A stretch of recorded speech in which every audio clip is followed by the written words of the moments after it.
Jessica, so lovely to have you here at Barcelona Metropolitan today. How are you? Yeah, awesome. Happy to be here. Good. So, Jessica Brightfield is a therapist, speaker, and advocate for female empowerment in male-dominated workspaces.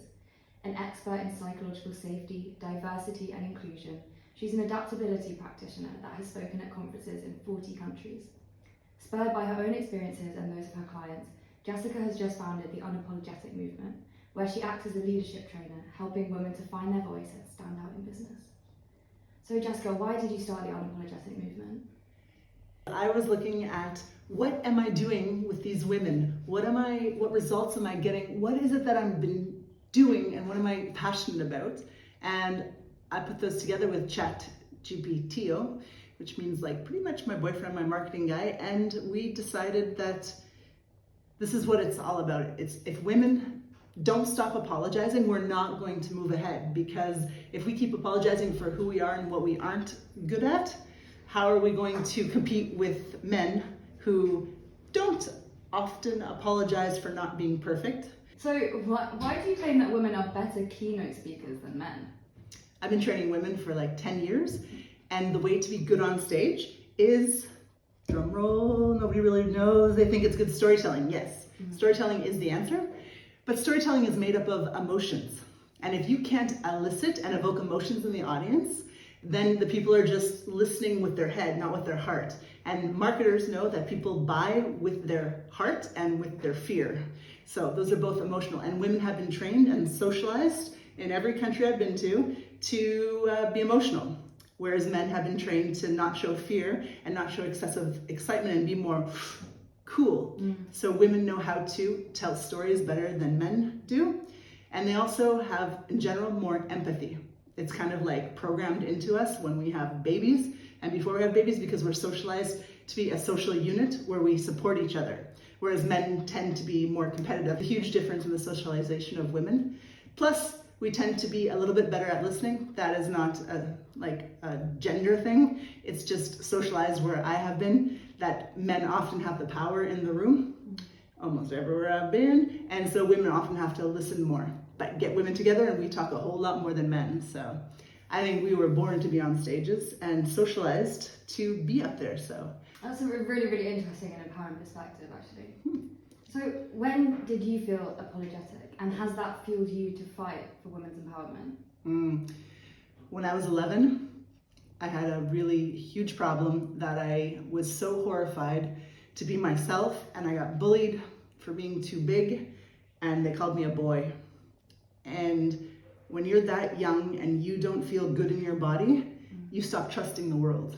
And I started being scared of girls because they were mean to me. They're like, why do you have boobs and that big? And I'm like, I don't know, because I matured faster. Why are you wearing a bra? Because I have boobs. Like, they were mean, and I didn't trust girls anymore. And then boys just wanted to arm wrestle me or date me in the future. Some guys like really strong girls. And I just never wanted any girl to ever feel the way I felt when I was 11. I had no friends, and I would read a book a day. That would have helped me in my career if I would have kept that up. But luckily I got over that, and 2 years later I came out shining bright. But I remember that year of being very sad and confused and not knowing why nobody liked me and not being able to change the reason that they don't like me. It's like my body was the reason they didn't like me, and I couldn't do anything about that. And that is a crappy way to feel for something that you cannot change in this lifetime. Yeah. That actually takes on to my next question really nicely, the concept of external judgment and the male gaze.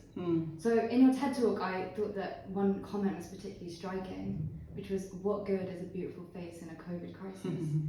And that story was in terms of one of the struggles that your clients felt addressing their feminine identity during the pandemic.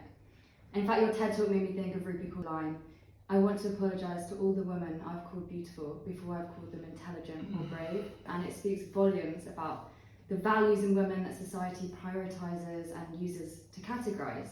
And as a therapist, can you tell me a bit about the ways in which women can detach themselves from the identities and values of aesthetics that are impressed upon us? Sure. I made a commitment 2 years ago to stop calling women beautiful. A compliment that I would really like is like, wow, what a fighter you are. What a funny, kind woman you are. That hits home. What I buy, Adumana, what my eyes look like from birth. I had no control over how beautiful my eyes are.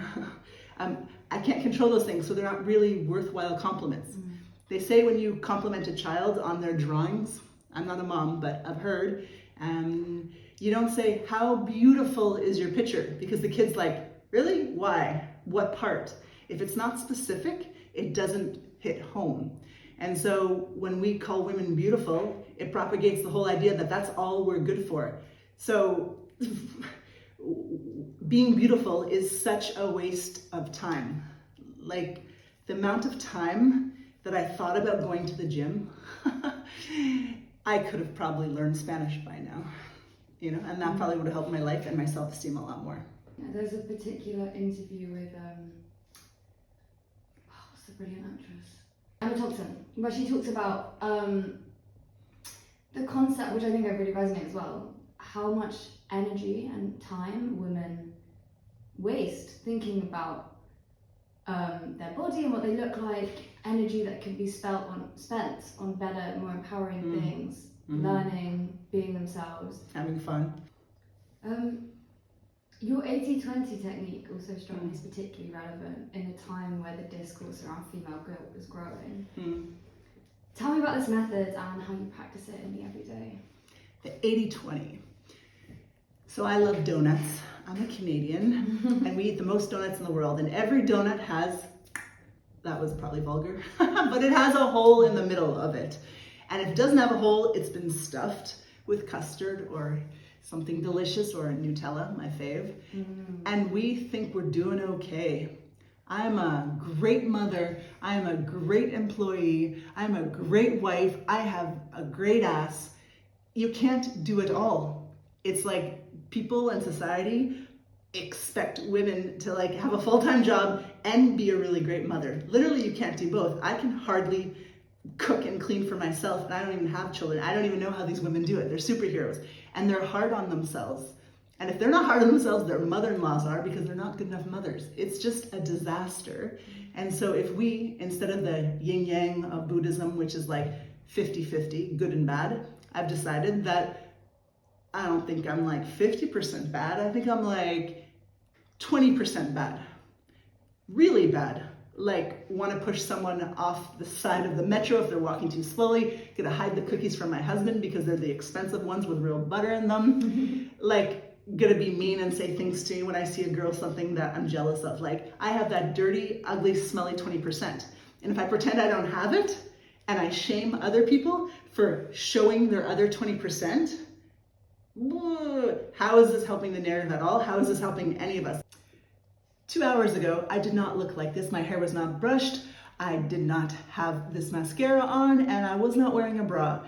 And I was that 80-20 human. But as soon as I go into society, and I want you to think I'm well put together, I can manage everything, my life is great, I have abs under this, and it's a lie. So I would prefer that we, with humor, laugh at our weaknesses, which aren't weaknesses, they're just our humanness. So the 80-20 is like a humor-tude.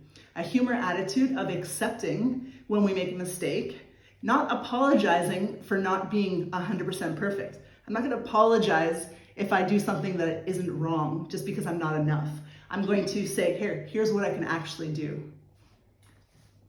Do you think that not having makeup on and not wearing a bra actually falls into the 20? Like, is it bad? That's a good question. Yeah, if you were to walk into my house, you would see smoothie all over the floor because my machine, well, no, I was pouring it, I messed up.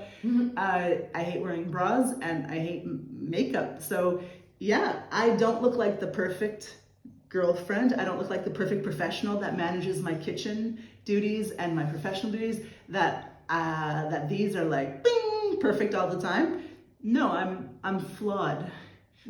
It's not the I do image. agree with the 80-20 method. Like, I think it's a really, really interesting point. And I do think that what's great about it is, you know, if we accept our flaws and things that we don't do right, maybe in a way that 20 isn't really a 20 anymore because we can normalize mistakes.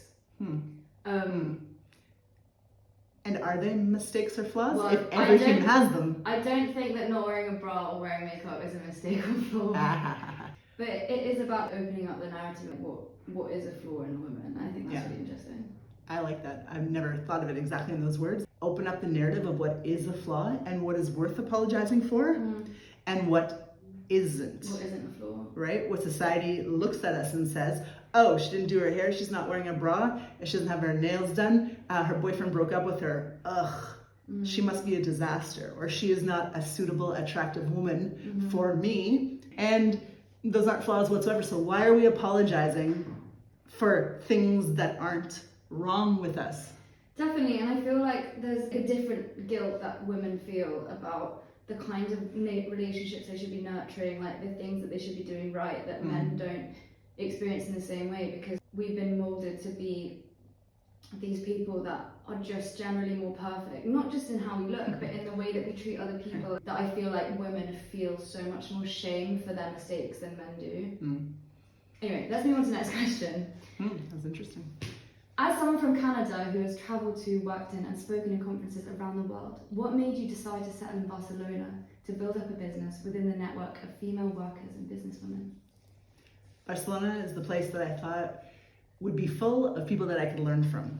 I was living in India and in Munich before I came here, and I don't want to learn much from German people because I am German. I already know the value that they have, and I have a couple of those really ingrained, and I'm very proud to have those values of hard work and honesty. And so I thought, where do people enjoy life more? Where do people live the 80-20 rule? You are just a human with flaws. You have something to learn in this lifetime. You were reborn, or you were born for the first time if you are not into that belief. And you have to learn something here. And it's not about how to have the nice nails and how to get the hottest boyfriend and to have the coolest kids and to do everything perfectly. That is not why we are here. But social media tells us that's why we're here. And that is total crap, and it depresses us, and it is absolutely horrible. I hate social media, and thanks for liking. Yeah, social media definitely is very toxic sometimes. So as you say on your website, we are part of a feminist movement now that has had many names. And you know, feminism has also had many dimensions, waves and approaches throughout time and across the globe. So why is #Unapologetic so critical to women today? And as an international speaker, how do you think your message differently resonates with women across the world? What a great question, and such a huge question. I know, sorry. Did you just apologize for doing an amazing question? I did, yeah. You did, right? Keep that on. That's why we have to be unapologetic, because it's ingrained in us to say sorry when we have no reason to apologize. Just because it might have made someone a little bit uncomfortable is not a reason to apologize. Like, billions of women have done this before me, right? I am the beneficiary of women burning their bras and standing up to their husbands and fighting to participate in marathons and all that stuff that I don't want to participate in. So this is my little piece of trying to get women to speak on microphones more, to get their place at the tables, and stop apologizing for not being friggin' men. And then secondly, not that men are perfect anyway, but not being perfect. And that, I think the young people can actually learn from me, because I have so much to learn from the Gen Zs, because you guys are kick-ass. You guys are like lady bosses. You guys like don't shave your legs. You're like, whatever, I'm gonna wear like sneakers with like a fancy shiny dress that 40-year-old women would never do. You guys are inspiring us. So I thought this little piece is like, I'm gonna teach you how to speak. That's my movement. Well, I've asked all my questions. Thank you so much for joining us today. I really enjoyed chatting with you. You're welcome. Thanks so much.